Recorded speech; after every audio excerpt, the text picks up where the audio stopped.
जो रेप की विक्टिम हुई इस देश में, चाहे वो किसी भी समाज से थी, उनका सम्मान, उनके परिवारों का सम्मान, पूरी मानवीयता का अपमान हुआ। कईयों को तो बिना घर वालों की पूछताछ के संस्कार तक कर दिए गए जबरदस्ती। दूसरा, जो लोग जल जंगल जमीन की रक्षा के लिए मरे या मारे गए, उन सबको भी श्रद्धांजलि दी जाएगी, ताकि ये देश लोकतंत्र है और लोकतंत्र में जनता सर्वोपरि है। जनता ने यह ठाना है कि हम अपने उस हर देश के नागरिक को श्रद्धांजलि दें, और हमारी ड्यूटी बनती है जो भी किसी भी तरह से किसी भी हद तक राष्ट्रीय अपराध की शिकार हुई है। राष्ट्रीय अपराध साथियों वो है जब राष्ट्र की जिम्मेदारी जिन लोगों पे है, उनको संविधान के तहत इस देश के लोगों की का मान सम्मान स्वाभिमान बचाने की जिनकी जिम्मेवारी है, उसकी रक्षा करने की जिम्मेवारी है, वही लोग लॉ एंड ऑर्डर के नाम पे अपने ही देश के लोगों से मिलिट्री, पैरामिलिट्री या पुलिस के जरिए लोगों की आवाज़ दबाने के लिए अगर जो लोग मारे जाते हैं, मैं उसको राष्ट्रीय अपराध की श्रेणी में गिनता हूं। इसके लिए इस देश में कानून की जरूरत पड़ेगी और आने वाली सरकारें इस पे कानून बनाएगी, ऐसे मुझे उम्मीद है कि ताकि कोई भी आदमी सत्ता में के नशे में चूर होके, ब्यूरोक्रेसी की मदद लेके, पुलिस प्रशासन की मदद लेके लोगों की आवाज़ दबाने का काम ना करें और लोगों के सामने उनको अपराधी घोषित करके ये मरने मारने का जो कार्यक्रम है, ये लोकतंत्र में और सिविल सोसाइटी के लिए बहुत खतरनाक है। और साथियों, बाढ़ के दौरान भी लोग मारे गए, मणिपुर में भी लोग मारे गए, और देश के SC ST एक्ट को जब आमूल चूल परिवर्तन जुडिशरी ने एक अपराध किया था, इंटरप्रिटेशन में जो अपराध बहुत बार जुडिशरी करती है इस देश में, तो देश के मालिकों ने खड़े होकर सड़कों पे जब उसका विरोध किया, जब अपनी खुद की अदालत लगाई, तब वो कानून दोबारा रीइंस्टेट हुआ, जिसको अभी भी डाइल्यूट करने की कोशिश है। उस वक्त भी हमारे बहन भाई इस देश के नागरिक मारे गए, उनको भी श्रद्धांजलि दी जाएगी। समाज का कोई भी तबका इस देश में, एक इंसान की जान का मतलब है पूरे देश की जान,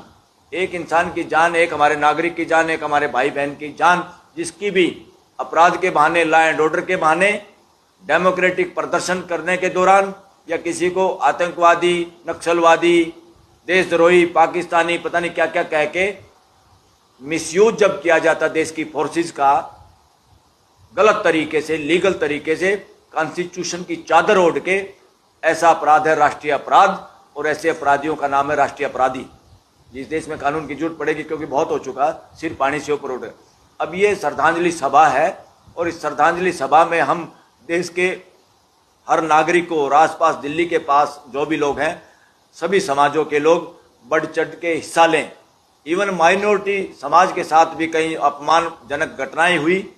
और सबको भी श्रद्धांजलि दी जाएगी। इसलिए पूरे समाज से, देश के असली मालिकों से निवेदन है, इस कार्यक्रम में सब अपनी भागीदारी करें, ज़्यादा से ज़्यादा संख्या में पहुँचें, और पहुँचकर पूरी जिंदगी गौरवान्वित फील करें कि हम ऐसे मौके पे एक ऐसी नई पहल के अंदर, एक ऐसी डेमोक्रेटिक सिद्धांतों के अनुसार श्रद्धांजलि में शामिल हुए थे, जो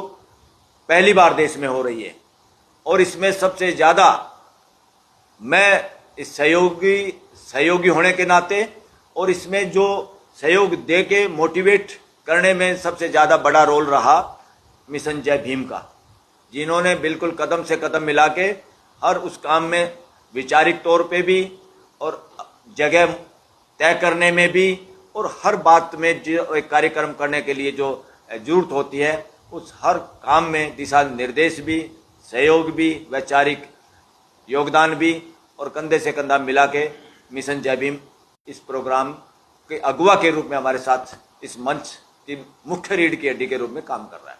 तो साथियों, देश के लोगों से, दिल्ली में खासतौर पर रहने वाले लोगों से, दिल्ली NCR में रहने वाले लोगों से, और इसके जरिए हम मैसेज ये भी देना चाहते हैं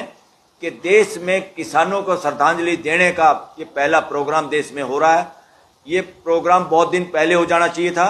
इस प्रोग्राम के अंदर कुछ मुख्य मांग, कुछ मुख्य बातें बाद में प्रोग्राम वाले दिन रखी जाएंगी, जो देश के अभिमान को बरकरार रखने के लिए बहुत जरूरी है। उन बातों पे पूरी टीम डिस्कस करके तय करेंगी, और उस दिन सबको बताया जाएगा। तो इसलिए सबसे अनुरोध है कि सब इस भारी से भारी संख्या में हर समाज के लोग इसमें जरूर पहुँचें, क्योंकि क्योंकि ये देश के स्वाभिमान के लिए एक श्रद्धांजलि प्रोग्राम है। इसमें श्रद्धांजलि दें अपने देश के हर उस नागरिक के जिसके साथ अन्याय हुआ है और इसका हिस्सा बने,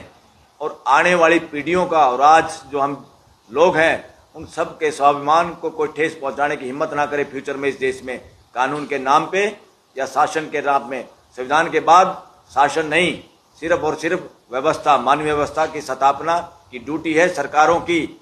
राज करने की नहीं। यहाँ राज नहीं है, ना कोई राजा है, यहाँ रूल ऑफ लॉ नहीं है, रूल ऑफ कॉन्स्टिट्यूशन नहीं है, यहाँ सिस्टम ऑफ कॉन्स्टिट्यूशन है, सिस्टम ऑफ लॉ है। क्योंकि रूल का मतलब होता डंडा, जब रूलर नहीं तो रूल काहे का, तो रूल नहीं, ये शब्द भी गलत है, बदलने होंगे। और मानवीय व्यवस्था स्थापित करने में, योगदान देने में फ्यूचर के लिए क्या करना चाहिए, ये मंच लगातार मंथन करेगा और मंच मजबूती से प्लेटफॉर्म देश के लोगों को मुहैया कराएगा। Thank you very much. सब लोग इसमें हिस्सा लें, सब लोग प्रचार प्रसार खुद करें और अपने खर्चे से, अपने तौर तरीके से इसमें भारी संख्या में पहुंचने की कृपा करें। धन्यवाद।